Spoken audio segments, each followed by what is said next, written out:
Let's read this question. So this question says, how much should the temperature of a brass rod be increased so as to increase its length 3%? All right. Alpha for brass आपको यहाँ पर given कर रखा है. Okay, चलिए इस question को start करते हैं. So we can write down the key concept of this question. इस क्वेश्चन का बच्चों देखिए की कॉन्सेप्ट क्या लिख सकते हैं. आपको बताना है कि how much temperature should be, thermal expansion लिख लीजिए, और इसमें भी आप क्या लिख सकते हैं, लीनियर एक्सपेंशन लिख लीजिए. क्या लिख लीजिए?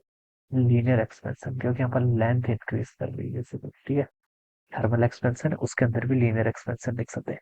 देखिए बच्चों, थर्मल एक्सपेंशन क्या होता है? एल इज इक्वल टू आपका होता है L not F two one plus alpha delta T. ये आपका स्टैंडर्ड क्या है? Standard formula. ठीक है, टेम्परेचर के साथ साथ आपकी क्या करती है, लेंथ भी क्या करती है, इंक्रीज करती है. ठीक है, अब बोल रखे कि ब्रास रॉड को हमें इंक्रीज करनी है, उसकी लेंथ 3% से, तो कितना टेम्परेचर देना पड़ेगा? अल्फा आपको क्वेश्चन में गिवन कर रखा है. एल क्या है? L is the length at any temperature. ठीक है, किसी टेम्परेचर. ठीक है, एल नॉट की आपकी ओरिजिनल लेंथ जो उसकी है, ठीक है, रूम टेम्परेचर पे जिसे आप बोल सकते हैं, उसकी लेंथ एल नॉट के इक्वल है. वन प्लस एल्फा, एल्फा आपका कोफिशिएंट ऑफ थर्मल एक्सपेंशन है. डेल्टा टी आपका चेंज इन टेम्परेचर, यानी कि डेल्टा टी टेम्परेचर चेंज होने के कारण जिसकी नई लेंथ है वो किसके इक्वल होगी? एल के इक्वल होगी. ठीक है, ऐसा लिख सकते हैं. तो यहाँ से आप इसको ऐसे भी लिख सकते हैं. देखिए, अंदर एल नॉट की मल्टीप्लाई कर लीजिए, एल नॉट प्लस आपका कितना हो जाएगा, alpha times L not delta T के इक्वल. ठीक है, मुझे चेंज इन लेंथ गिवन कर रखा है, तो वो किसके इक्वल होगा? एल माइनस एल नॉट के इक्वल. यहाँ से मैं क्या लिख सकता हूँ, एल माइनस एल नॉट आपका alpha times L not delta T के इक्वल होगा. ठीक है, एल माइनस एल नॉट क्या होगा? आपका चेंज इन लेंथ हो जाएगा, जिसको मैं डेल्टा एल भी बोल सकता हूँ. तो डेल्टा एल किसके इक्वल होगा? Alpha times L not times delta T के इक्वल.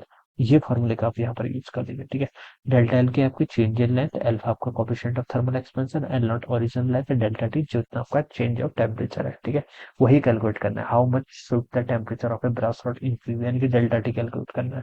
तो डेल्टा टी को आप यहाँ से लिख सकते हैं delta L divided by alpha times L not के इक्वल. डेल्टा एल की आपका इंक्रीज इन लेंथ, ठीक है, चेंज चेंज कितना है, 3% के इक्वल है. कितना? 3%, यानी कि इसको आप लिख सकते हैं 3/100 के इक्वल लिख सकते हैं. कितना? 3/100 के इक्वल. ठीक है, और इंटू चेंज है. ठीक है, 3/100 ओरिजिनल लेंथ का होगा, तो एल नॉट यहाँ पर हम लिख लेंगे. ठीक है, डिवाइडेड बाय आपका अल्फा, अल्फा क्वेश्चन में गिवन कर रखा है कितना, 2 × 10⁻⁵ डिग्री सेंटीग्रेड के इक्वल है. ठीक है, इंटू आपका एल नॉट हो जाएगा. तो बच्चों देखिए, एल नॉट से एल नॉट कैंसिल. ठीक है, ये 3/2 करेंगे तो कितना आएगा आपका? 3/2 1.5 के इक्वल हो जाता है. ठीक है, और ये 10⁻⁵ आपका ऊपर चला जाएगा, और यहाँ पर कितना? 10⁻². ठीक है, 10⁵ माइनस 10⁻² करेंगे तो 10⁻³ के इक्वल जाएगा. इतना डिग्री सेंटीग्रेड था, ऊपर जाएगा तो सिर्फ डिग्री माइनस इनवर्स में था, तो ऊपर जाकर डिग्री सेंटीग्रेड हो जाएगा.